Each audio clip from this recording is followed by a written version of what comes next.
So mga tol, malungkot po na balita para po sa undefeated ng pound for pound king na si Terence Bud Crawford ay tinanggalan po siya ng International Boxing Federation ng pinaghahawakan niya ng IBF World Title Belt. Dahil dyan mga tol ay hindi dinipensahan ni Terence Bud Crawford ang IBF belt niya sa IBF number 1 mandatory challenger na si Jeron Butch Ennis. Bukod dyan mga tol ay mananatili pa sanang undisputed itong si Terence Bud Crawford kung labanan pa niya si Jeron Butch Ennis. Dahil dyan ay maraming nagsabi na malakas daw itong si Jeron Butch Ennis kaya umiwas daw si Terence Bud Crawford. Pero sa hindi nakakaalam mga tol, kaya umiwas si Terence Crawford dahil ay may rematch clause sila ni Errol Spence Jr. Samantala ay ina-activate na po ni Errol Spence Jr. ang kanilang rematch clause ni Terence Crawford. Kaya obligado si Terence Bud Crawford na labanan itong si Errol Spence Jr. Bukod dyan ay banat ng karamihan ay nung may hawak pa ng IBF belt itong si Errol Spence Jr. ay hindi man lang daw tinanggalan.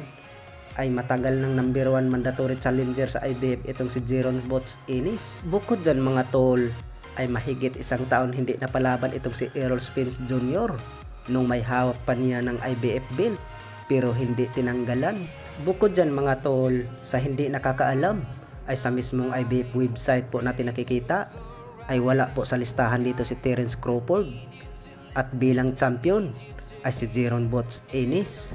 Higit dyan mga tol ay matapos po tinanggalan ng IBF belt itong si Terence Crawford ay ginawa kaagad ng full IBF welterweight world champion itong si Jeron Butch Ennis.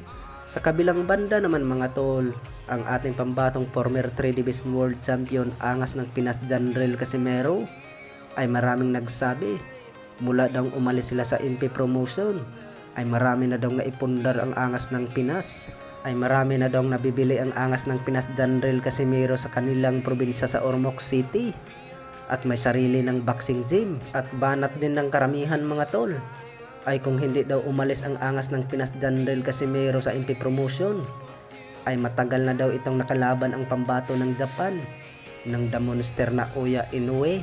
Dahil dyan mga tol ay madali ka daw mapasabak sa world title fight pag sa IP promotion dahil po sa kanilang manager na si Sian Gibbons.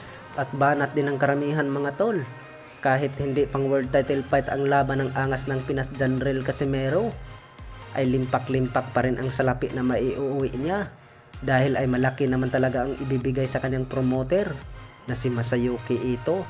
Bukod dyan ay natatandaan po natin nakakatapos lang po ang laban sa ating pambato ng angas ng Pinas Janrel Casimero sa bansang Japan kontra Yukinori Oguni.